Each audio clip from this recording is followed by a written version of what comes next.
Salut tout le monde et bienvenue dans cette troisième leçon.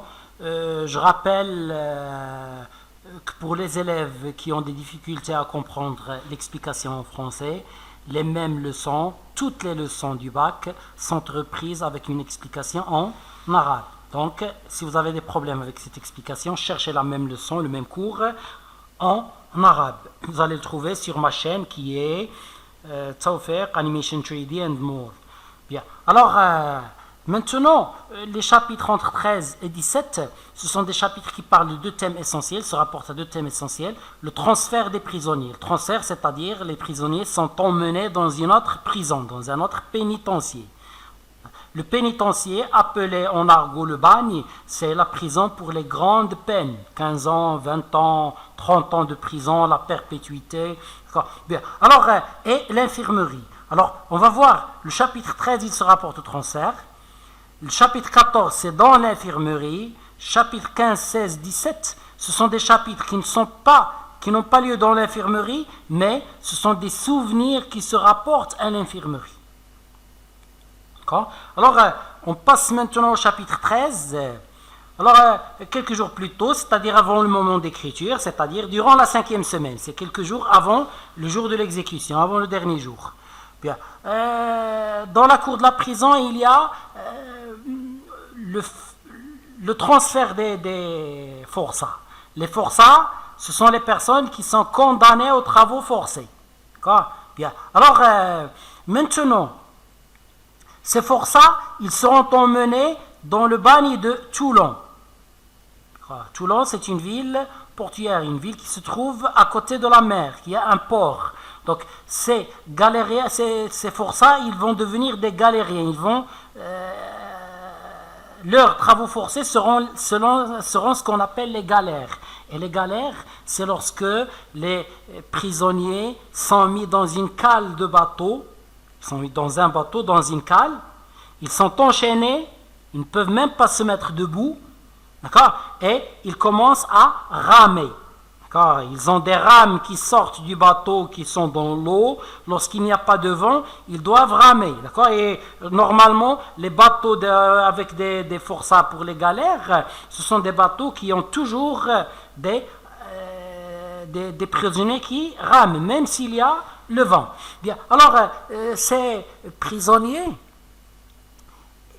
ils rament jusqu'à ce qu'ils sont vraiment exténués, très fatigués. On les emmène dans une cabine pour dormir. Et on apporte les autres qui étaient en train de dormir. D'accord ? Ils font un tour de rôle comme ça. C'est la pire des condamnations à laquelle on peut condamner quelqu'un. Pire que la peine de mort, pire que tous les travaux forcés. Donc, pour cette raison, tous les prisonniers essaient d'échapper à ce transfert vers Toulon pour ne pas avoir à faire des galères. Bien, il y a une petite question. Comment le narrateur a-t-il pu voir ce transfert dans la cour de la prison, puisque lui, il n'a qu'une petite lucarne qui donne sur le couloir, il ne peut pas voir la cour. Alors, c'est tout simple. Un garde l'a emmené dans une cellule vide pour lui permettre de voir, bien de regarder ce transfert.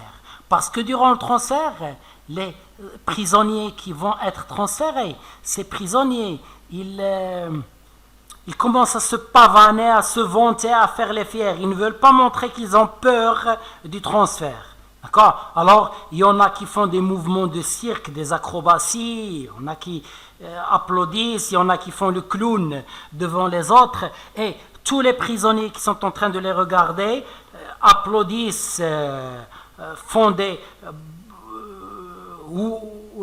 des bravos, d'accord, donc ils essaient de les encourager, comme s'ils sont en train de voir un match de football.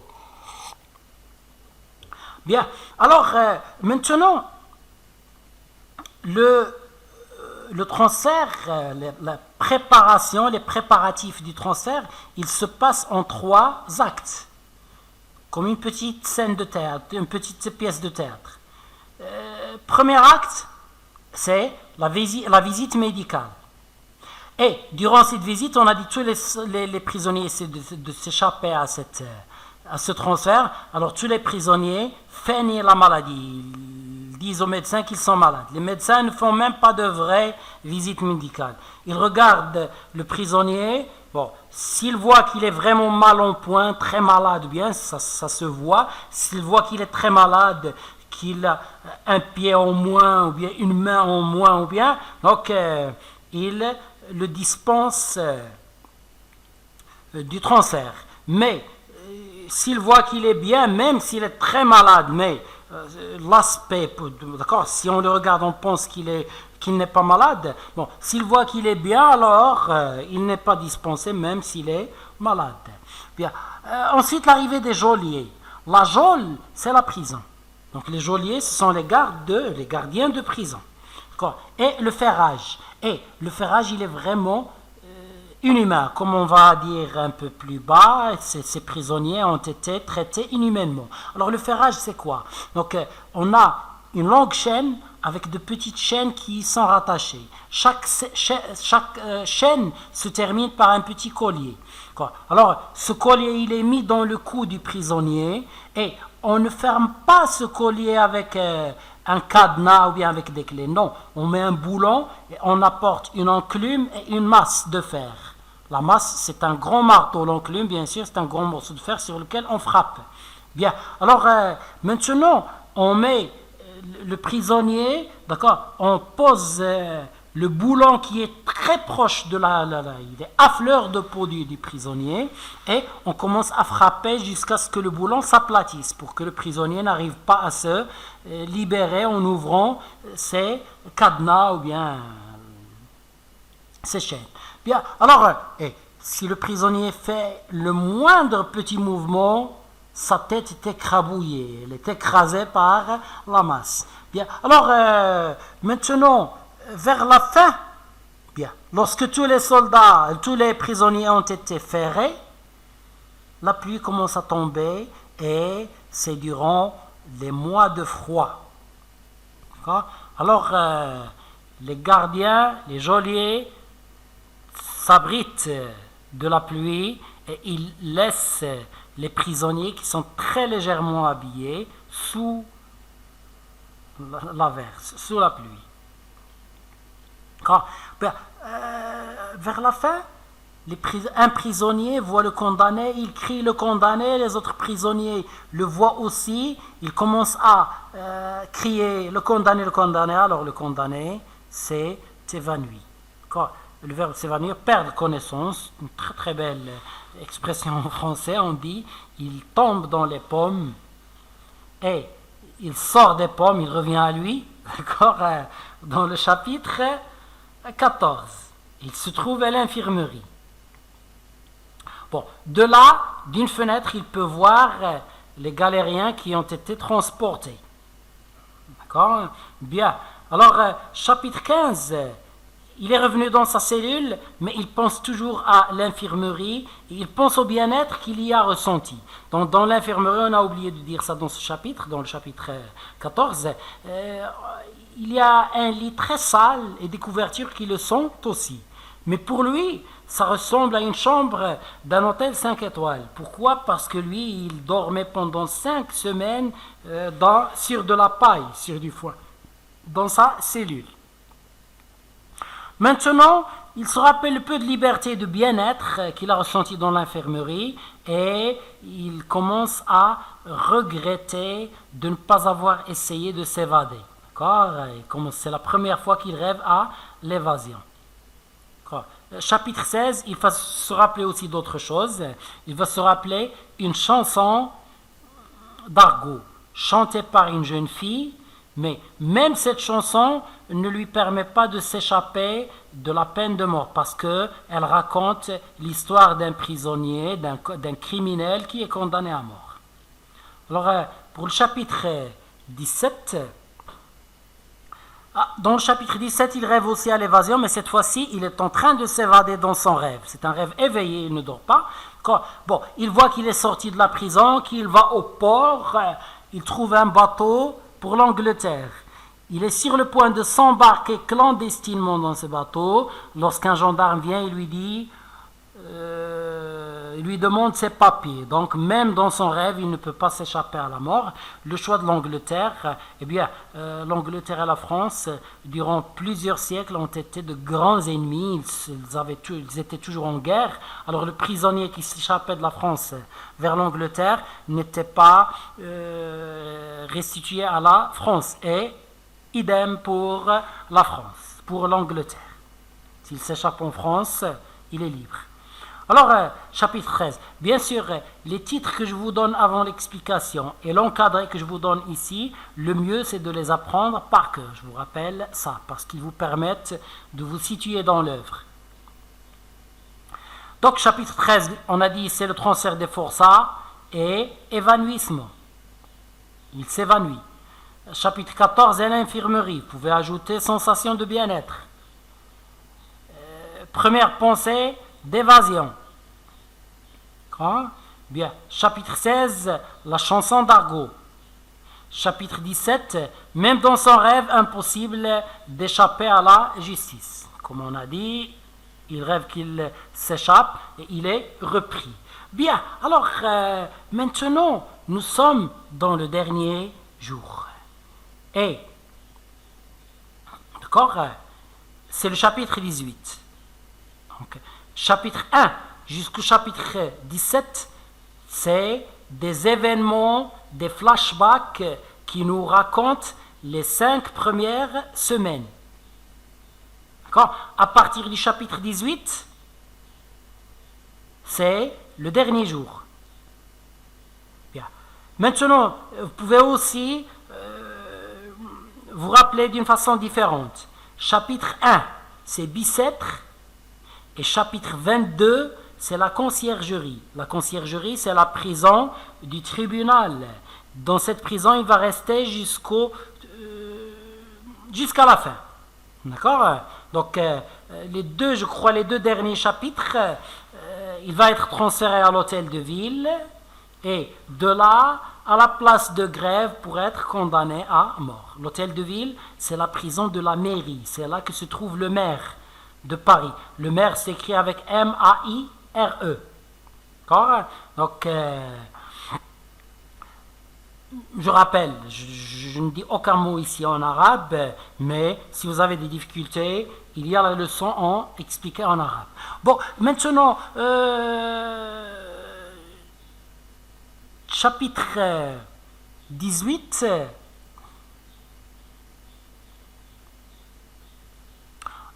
Vous m'excuserez s'il vous plaît. J'ai fait un copier-coller des chapitres 13, je crois 14, de quelques chapitres précédents, chapitres 10, 11, 12. J'ai changé les numéros, mais j'ai oublié de changer le titre ici. Alors, je vous le change ici. Donc, ce chapitre, on va le nommer les visites.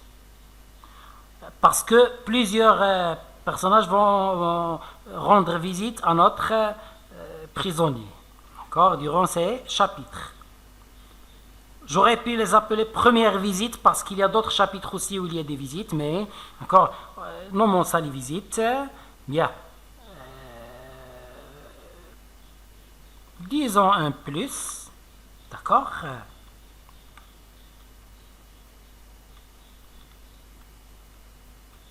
Ou bien disons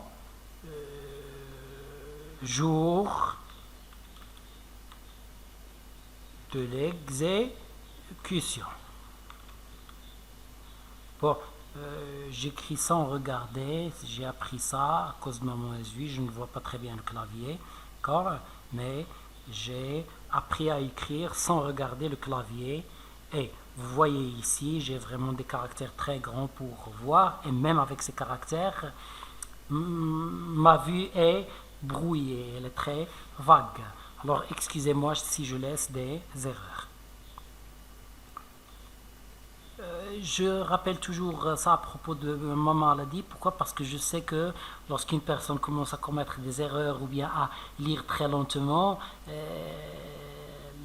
ceux qui le regardent n'aiment pas ça.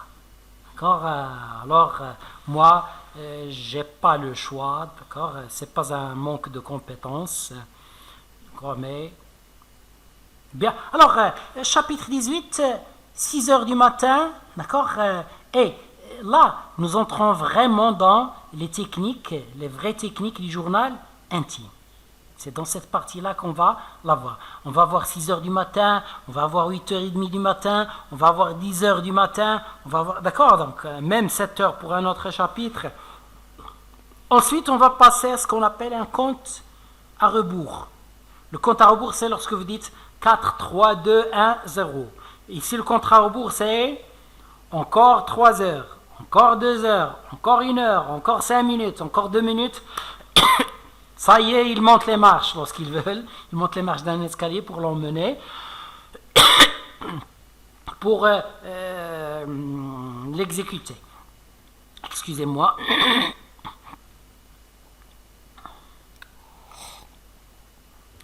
Bon, il est 6 heures du matin et on a dit ces chapitres-là, ce sont des chapitres de visite. Et le premier qui lui rend visite, c'est le guichetier.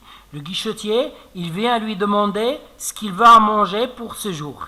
Et déjà, lorsqu'on demande à un condamné à mort ce qu'il veut à manger, c'est déjà un signe que c'est le dernier jour. Parce que c'est ce qu'on appelle les dernières volontés du condamné à mort. On essaie de lui exaucer ses volontés, ses dernières volontés, si elles sont possibles. Et bien sûr, la première volonté qu'on essaie de lui réaliser, c'est un dernier repas. D'accord ? C'est le dernier repas du condamné. Il peut choisir ce qu'il veut, si c'est possible.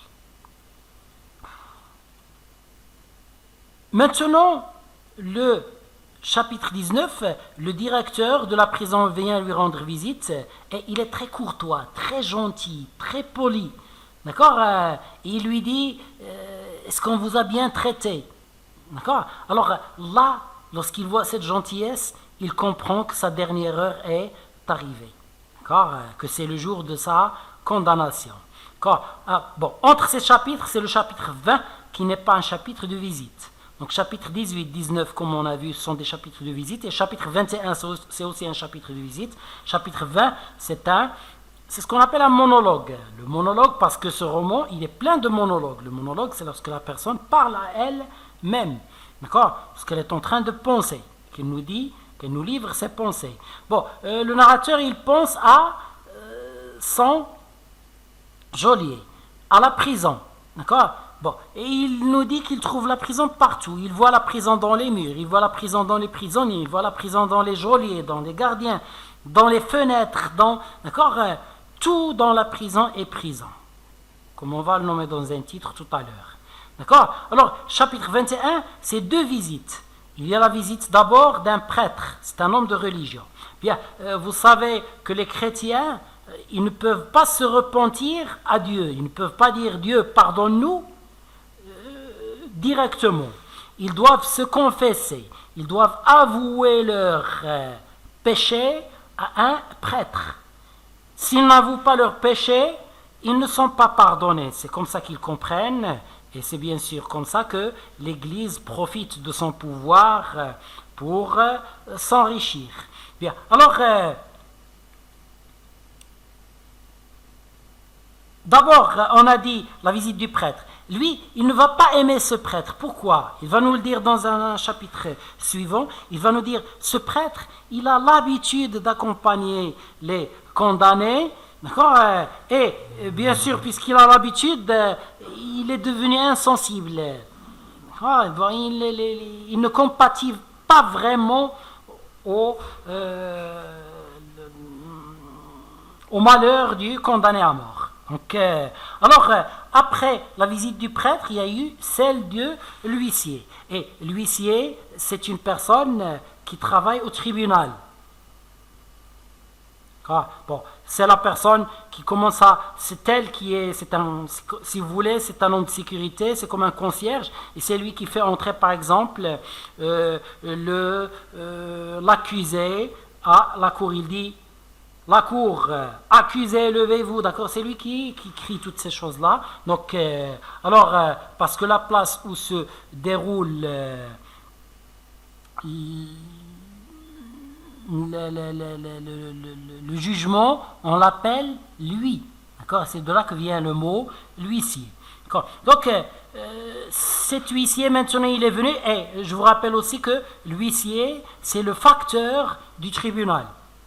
Le tribunal, lorsqu'il veut envoyer une lettre, il l'envoie par l'huissier, il ne l'envoie pas par le facteur normal. Alors, l'huissier, il est venu en tant que facteur ici. Pourquoi? Pour dire au condamné que le pourvoi en cassation qu'on a vu dans le chapitre 8, le pourvoi en cassation est rejeté et que sa condamnation aura le jour même à 16 heures de l'après-midi, c'est-à-dire à 4 heures de l'après-midi. Bon, maintenant, un petit rappel, l'encadré à apprendre par cœur, comme on a dit. Chapitre 18, visite du guichetier. Chapitre 19, visite du directeur. Chapitre 20, tout est prison dans la prison. Et chapitre 21, c'est visite du prêtre et de l'huissier, plus c'est le jour de l'exécution. D'accord? Puisque je vous ai dit l'exécution dans le premier titre, donc je vais dire c'est le jour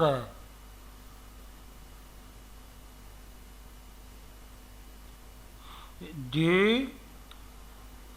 Je m'excuse, c'est le jour du...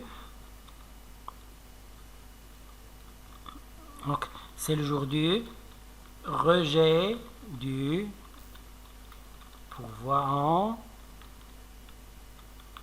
cassation. Bien. Maintenant, les derniers chapitres qu'on va voir aujourd'hui, ce sont les chapitres 22, 23, 24 et 25. Et ici, ce sont des chapitres qui sont nommés à la conciergerie. Donc, je vous ai dit, du chapitre 1 jusqu'au chapitre 21, c'est Bicêtre. À l'exception du chapitre 2. D'accord? Dans le chapitre 2, il est à la conciergerie. C'est le jour de la condamnation. D'accord? Et aujourd'hui, il est ramené à la conciergerie pour l'exécution. Si vous voulez, il y a le chapitre 4. Il va vers Bicêtre. D'accord? Et chapitre 21, d'accord, il est sorti de Bicêtre pour... bien, je m'excuse. Chapitre 22, à la rigueur, vous pouvez dire que ce n'est pas la conciergerie parce qu'il va faire le voyage vers la conciergerie et à la fin de ce chapitre, il va arriver. D'ailleurs, c'est notre chapitre ici, 22. Le prisonnier est transféré à la conciergerie.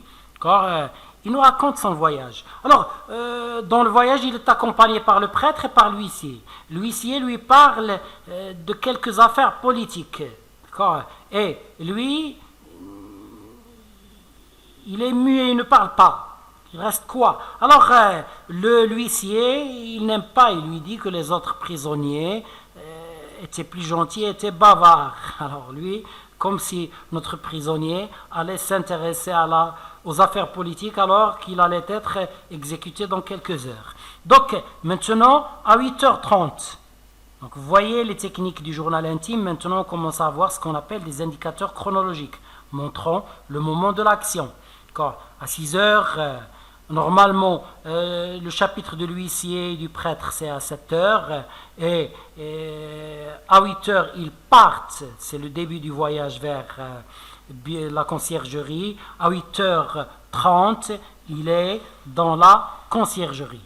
La carriole arrive dans la cour. Carriole, si vous voulez, c'est une sorte de charrette. Chapitre 23. Alors, au chapitre 23, il est dans la conciergerie maintenant. On l'emmène dans un cabinet. Une petite chambre, une toute petite chambre de la conciergerie. Et là, il va faire la rencontre d'un autre condamné à mort. D'accord? Donc, ce condamné, il vient d'être condamné à mort. Donc, ce condamné, c'est lui on va l'emmener pour qu'il prenne sa place à Bicêtre. C'est lui qui va être amené dans la même cellule à Bicêtre. D'accord? Donc, alors, ce condamné lui raconte l'histoire de sa vie. Alors, ce condamné, il est lui-même fils d'un ancien condamné à mort. Lorsqu'il avait 13 ans, il avait volé pour manger. D'accord? Bon, il a été emmené en prison. Et en prison, lorsqu'il est sorti de la prison, on a tamponné sur ses papiers, sur son visa de travail, on a tamponné. C'est un ancien détenu. Détenu, c'est le prisonnier. Donc, c'est un ancien détenu. Alors, il ne peut même plus trouver de travail. Et puisqu'il ne peut pas trouver de travail, il est obligé d'avoir recours au crime. Et cette fois-ci, il va devenir un brigand. Et le brigand, c'est une personne, c'est un voleur des grands chemins. C'est un voleur qui, si on dit en arabe, on dit il coupe le chemin aux gens. D'accord? Et là, il fait toutes sortes de crimes. Donc les brigands sont les pires des criminels la plupart du temps. Alors, bien sûr, il est repris, il est condamné à mort. D'accord? Donc, si vous voulez, c'est un autre portrait de condamné qui s'ajoute au portrait de condamné qu'on a vu dans le chapitre 12. D'accord? Bien, alors, maintenant, chapitre 24, bon, je m'excuse, vers la fin de ce chapitre 23,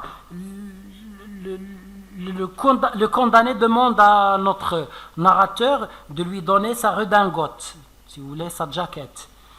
Et il lui donne un tricot vraiment très sale, très laid, d'accord. Donc, alors, chapitre 24, le narrateur nous explique qu'il n'a pas donné sa redingote au prisonnier par pitié ou bien par compassion, bien non, c'est simplement parce qu'il a eu peur de lui et il s'enrage, il regrette vraiment d'avoir donné cette redingote.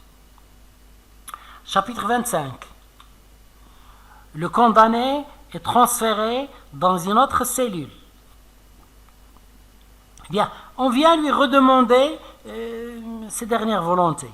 Ce qu'il veut à manger, parce que c'est ici qu'il allait prendre le repas, même si le guichetier lui a demandé lui avait demandé ce qu'il voulait à manger dans le chapitre 18, il lui demandait cela pour qu'on lui prépare le repas dans la conciergerie, pas à Bicêtre. Maintenant, lui, il ne veut rien à manger, d'accord? Donc, mais il demande une table, une chaise et de quoi écrire. Alors, on lui apporte ça, et justement, c'est pour qu'il termine son projet de journal intime. Alors, chapitre 22, je corrige ça, l'arrivée à la conciergerie, donc vous pouvez voir sur le clavier, le L et le K sont très proches, c'est généralement le type d'erreur que je fais. D'accord? Donc, c'est l'arrivée à la conciergerie. D'accord? Chapitre 23, l'autre condamné. Chapitre 24, rage. D'accord? Oui, d'accord. Rage pour la redingote, bien à propos de la redingote. Chapitre 25, visite du prêtre. Ah, je m'excuse. Alors là, c'est parce que j'ai copié et j'ai collé. D'accord? Donc je vous laisse ça. Oui, donc chapitre 25. Si vous voulez, nouvelle. Alors là, nouvelle cellule et de quoi écrire. D'accord? Alors, chapitre 25, c'est nouvelle cellule et de quoi écrire. Il demande de quoi écrire. Je vous souhaite bonne chance. Il ne me reste plus qu'à vous dire au revoir et à la prochaine. Et merci bien pour